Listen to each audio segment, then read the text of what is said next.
Welcome back, everyone, to The Connection, a podcast of government market news. I'm your co-host, Marshall Macomber of Think P3 in Washington, D.C., and I'm joined by my colleague and co-host, Mary Scott Nabers, President and CEO of Strategic Partnerships in Austin. Hi, Mary. Hi, Marshall. We've got a good Another, show today. It's going to be a great show. Another really exciting topic and a little bit different from those we've done in the past. Public-private partnerships and Puerto Rico. And joining us in studio today is one of the premier officials in Puerto Rico, Fermin Fontanes, who's the executive director of the Puerto Rico Public-Private Partnerships Authority. Fermin is in charge of everything interesting, innovative, and exciting going on in Puerto Rico. Fermin, welcome. Thanks for joining us. Thank you, Marshall, and thank you, Mary, and I'm glad to be here today. Thank you for the opportunity. I'm looking forward to having this conversation. Hello, everyone. It's going to be a terrific conversation for me, for sure. So let's get right to it. Let's talk just a moment about Puerto Rico itself. How many people live there? What drives the economy? And where do you see growth happening in Puerto Rico these days? So there's about 3.3 million people that live in Puerto Rico. I think the economy is mostly driven, or the big pillar of the economy is manufacturing. We are one of the top pharmaceutical manufacturers for the U.S.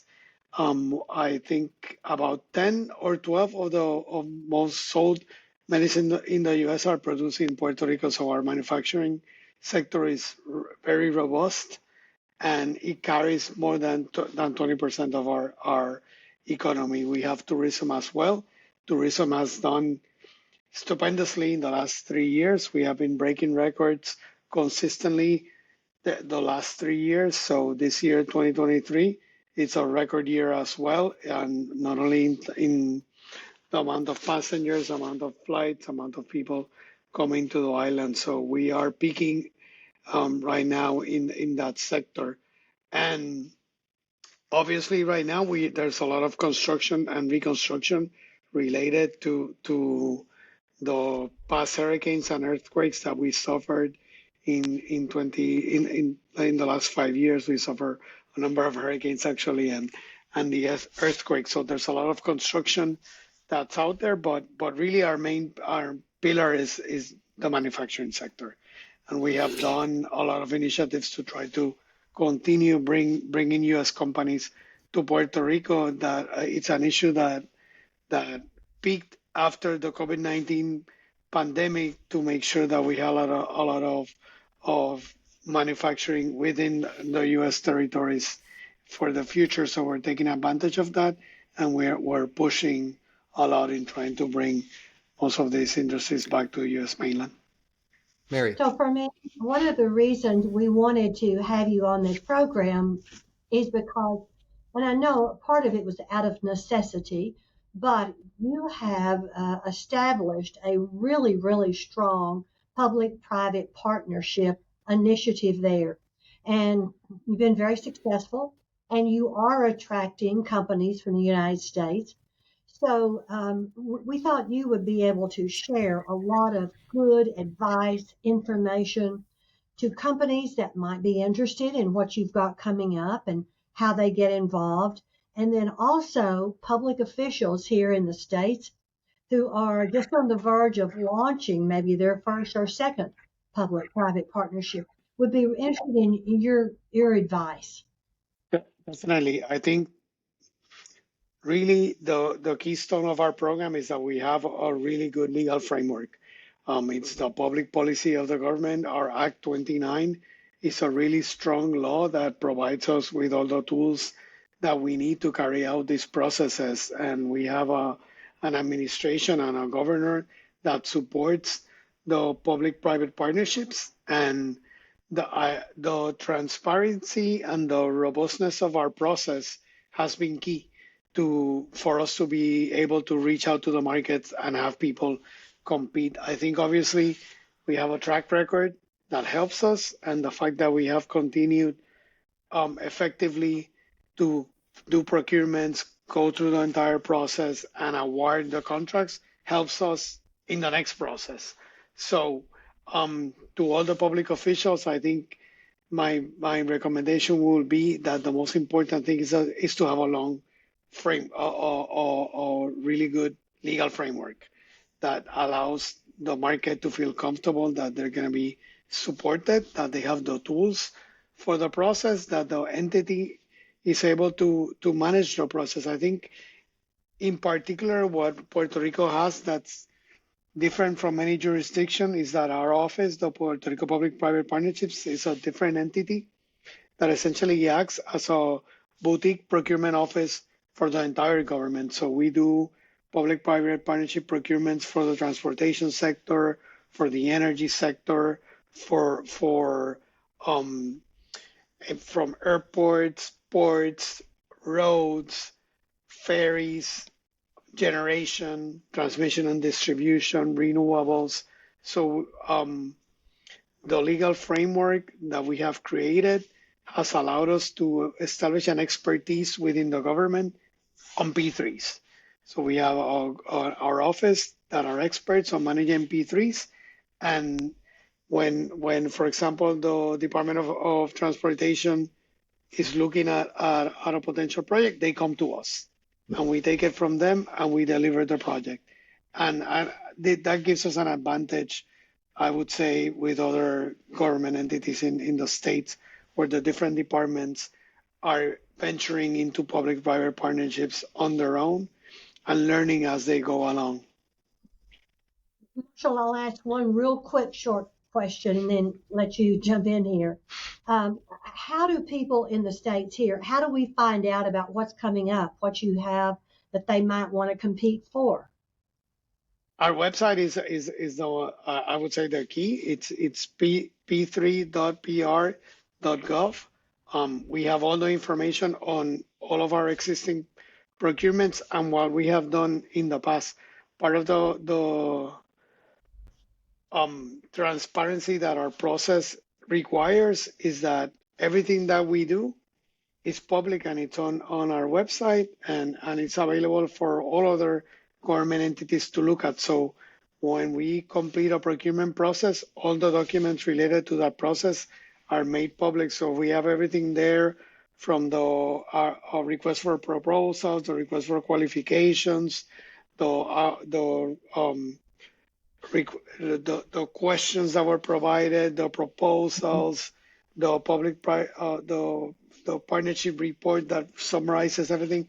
Everything is there available for the public to see. And on the projects that we continue to administer as an entity, everything related to those projects is also available. So you can go into our website, and if you're interested in the energy sector, you can all go to the energy section of our website and look at the projects that we have done, and you can see and use what we have done in the past as examples. So all of that is there, but most importantly, if you registered, once we come out with new projects and new procurements, everything, you'll receive the notice.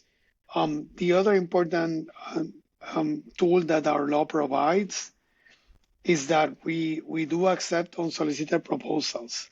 So to those private entities that may be interested in looking at Puerto Rico as a potential market, once you browse through our website, and go through our law and our regulations and process, you can look at the unsolicited proposal mechanism as a potential to come into Puerto Rico and present a proposal on a future project that you may be interested. Obviously, we at the agency, we provide all the necessary information. We guide proponents as to how to come up with an unsolicited proposal that can be successful with our partnering entities. Fermin, I'm going to build on your comments. I do think Puerto Rico's P3 enabling legislation and authority in your political construct is unique. And I do think it offers a strong degree of stability for the market, for the government, and for the private sector partners in all of this. Kind of two questions. It's well known some of the fiscal challenges of recent years and, of course, the devastating hurricanes. And it seems to me that Puerto Rico is moving past some of those initial challenging times. I think two questions. Tell us the role of the U.S. federal government. They made significant investments and are continuing hundreds million more in rooftop solar, I think, across the island to try Yes. to build resiliency.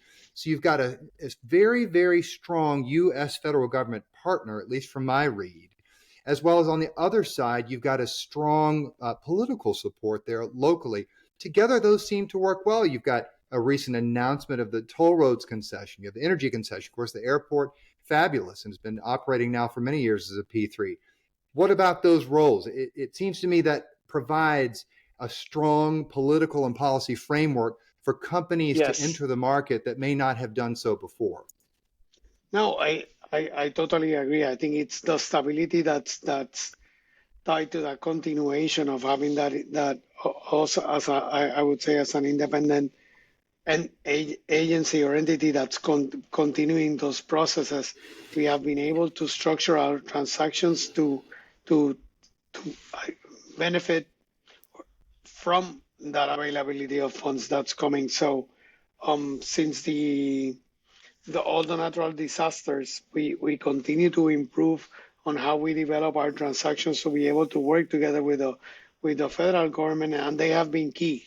When we look at the energy sector as an example that you have given to us, when we first went out there with the procurement process, we were considering different types of structures of different type of concessions, but all of a sudden we saw the opportunity to work together with the federal government to avail ourselves of that Yeah. federal funding that was coming and structure our transactions in a way that the private entity can benefit from those federal funds to help us rebuild and maintain like a stable like rate for the ratepayers that are paying for those improvements. So we are working together with FEMA. We're working together with HUD.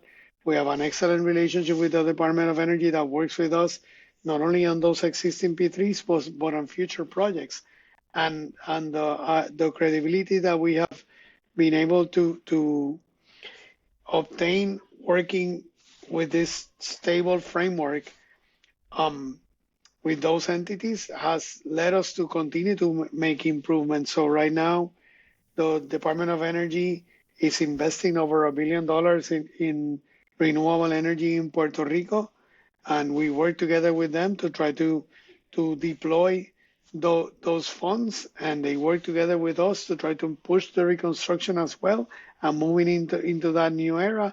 But it's a continuation, Marshall. It's a continuation of having the same people, the same team, working together through all this process and having that knowledge of how all these processes work.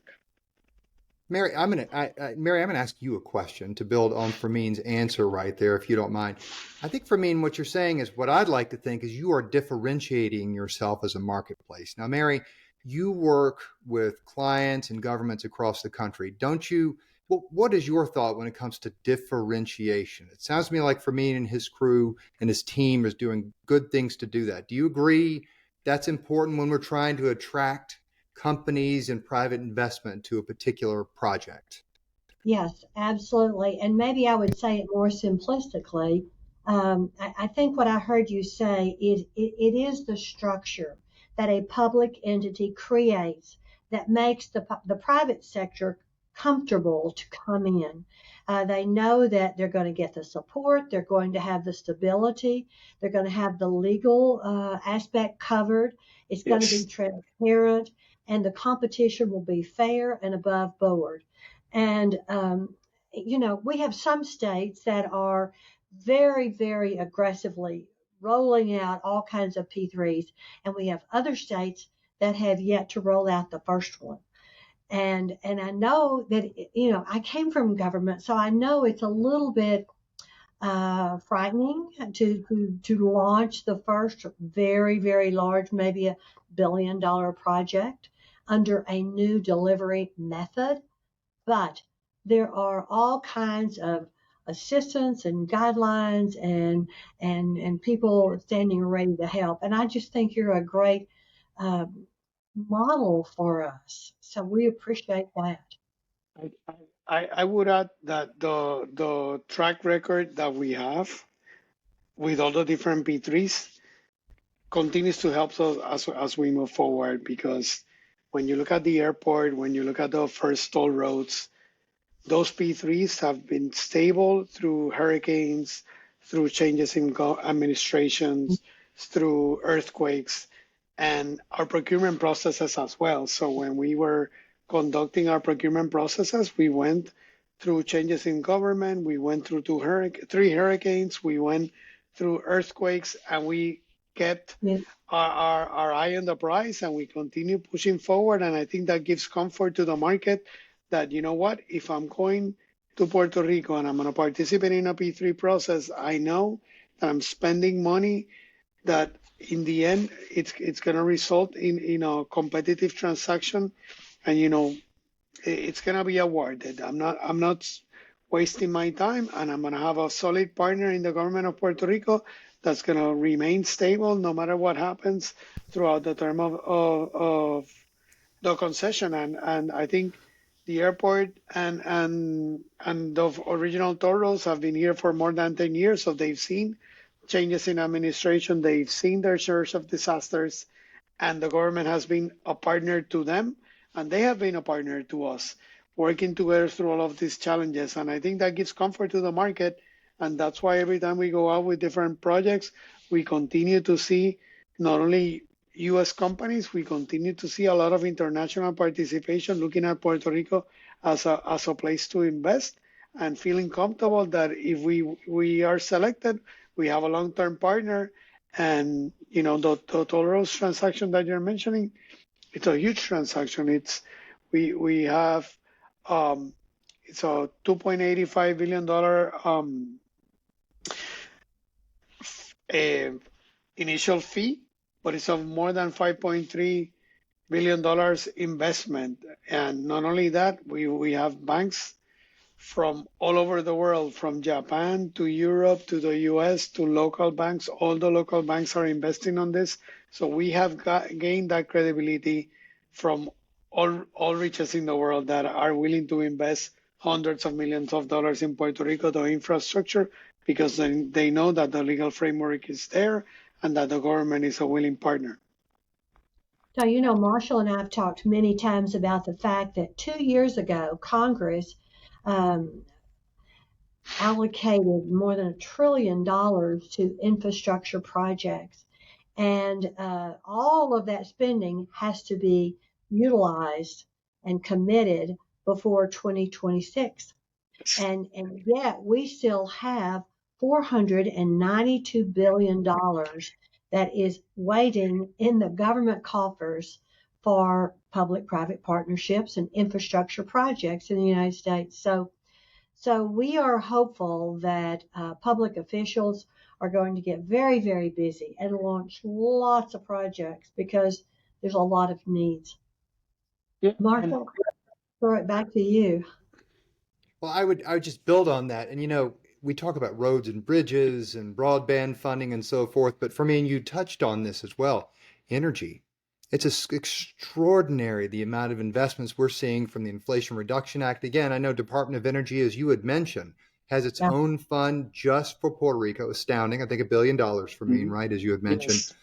But truly, when you're looking at trying to build out, when you're trying to achieve net zero, and one is trying to decarbonize an economy, to Mary's point, this moment in time right now is the time that we have never seen in, Mary, I mean, decades, maybe since the launch of the interstate highway system. It's extraordinary. It is, and I would just one more minute. Let me just point this out. So I said there's $492 billion left in the infrastructure bill. That doesn't even include the ARPA funding, the American Rescue Act money. There's still billions there. And then we get to the Inflation Reduction Act, and most of that money has never been touched yet. It's waiting to start flowing in 2024. So we will never, in our lifetime, we'll never see this much money again available. I agree, and I can tell you that one of the hidden benefits, I guess, of having gone through so many disasters before is that we have the structure to manage all those federal funds. So, for example, when you look at Puerto Rico and the way they have been able to deploy ARPA funding, we are in the top of the top in the nation in terms of deployment and use of those funds because we have the framework, we have the structure, because we have used it for FEMA funding, for disaster funding, so we know how to do that deployment. And when you look at bringing in private entities to help us doing that, I think the energy sector for us in Puerto Rico is a huge example. I mean, it took us probably like a year and a half or close to 2 years to complete the transmission and distribution system P3 transaction. But since then, the amount of projects that the private partner has been able to take out to the market to complete through the FEMA process has been like 10 times faster than what the governmental entity was doing. So you see that as a government entity, it's worth spending your time running a robust procurement to bring in a private partner as your as the entity that will help you reach those milestones in and that speed of execution, that expertise that you bring in to carry that flag to the end of the race. I think this is what we're doing, and this is what we've been able to do. And I think the proof is out there when you look at our numbers and what we have done with the reconstruction. The difference between what we had before and what we have under the P3 model is outstanding. I'm going to build. I've got to build on this point here. I'm going to squarely put my P3 hat on here. And when I think public-private partnerships, I always think leverage. Mary's right. Mm-hmm. We're all right. Hundreds of billions, if not trillions of dollars out there. But listen, for all of our listeners on the podcast, you've got to hear me clearly. There are hundreds of billions, if not an additional trillion or more, in private infrastructure investment capital available. And again, one of the great things about the P3 model, it's not perfect, it's not right for every project, as Fermin knows. You pick the model and the methodology to meet the needs of the particular project. However, all of this funding can be, and many of it is getting leveraged with private investment itself, not just a contractor coming in, but dollars coming in to expand these projects in size, scope, and complexity. And that's where I think a lot of the magic really happens in these procurements, because you've got investors who are coming at risk and are helping government deliver on those projects and sharing those risks appropriately over 10, 20, 30 years. So the next hurricane will come for me. It will come. Yeah. No, but I think agree. To bring those partners to the table and to bring their capital to bear, I've got to think is going to make a certainly more interesting risk-adjusted project, Mary. Capital, innovation, expertise, all of those. Yeah, Mary? So, I just wanted to say, Marshall, you know this, and for me, you probably do too, but for our listeners, I want to say that the public-private collaborative initiatives are going to be our future. Like it or not, that's going to be our future. There's not enough public money to fund all of the infrastructure projects. And when I say infrastructure, I'm talking about everything from water to airports to security to even technology. There's not enough public funding, nor will there be 10 years from now. So the quicker we learn to have successful public-private partnerships and collaborative initiatives, the more globally competitive we'll be, the better quality of life all our citizens will have. So you're going to hear us talking a lot about this, but I want to say one more time, there's nothing as good as private sector expertise when it can be given to government for all the people. And the only thing we have to do is manage these projects successfully. So Marshall and I are going to be talking a whole lot on these podcasts about how you guarantee success on these collaborative initiatives. For me, we've got about 5 minutes left here in the podcast, I think, and I want to start closing on some key themes here. Give us your wish list here. What types of companies and expertise would you like to attract next to Puerto Rico in the next 5-10 years that you maybe haven't seen in the previous 5 to 10 years? Or So maybe the next 5 months. Or the next 5 to 6 months. Yeah. sure, Well, sure. what do you think right You now? know, obviously we're still looking for more for energy generation, so renewable energy generation.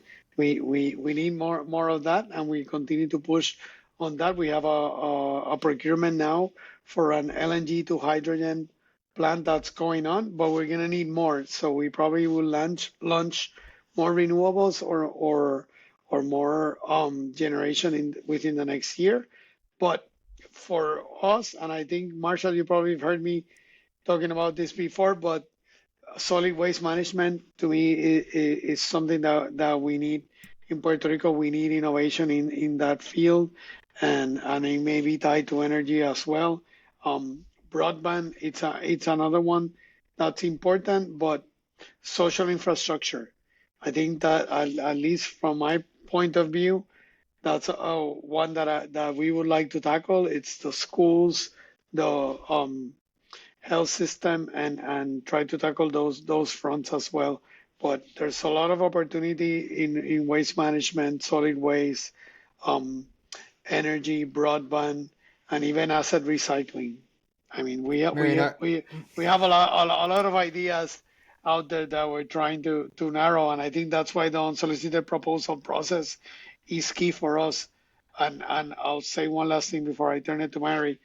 Our maritime port transportation, like the cruise terminal P3, comes from an unsolicited proposal. So we have a successful P3 process that went to the market based on unsolicited proposals. So that's also having its market tested, and it has worked successfully. So we encourage all private entities to look at Puerto Rico and come up with ideas, and we'll work with them.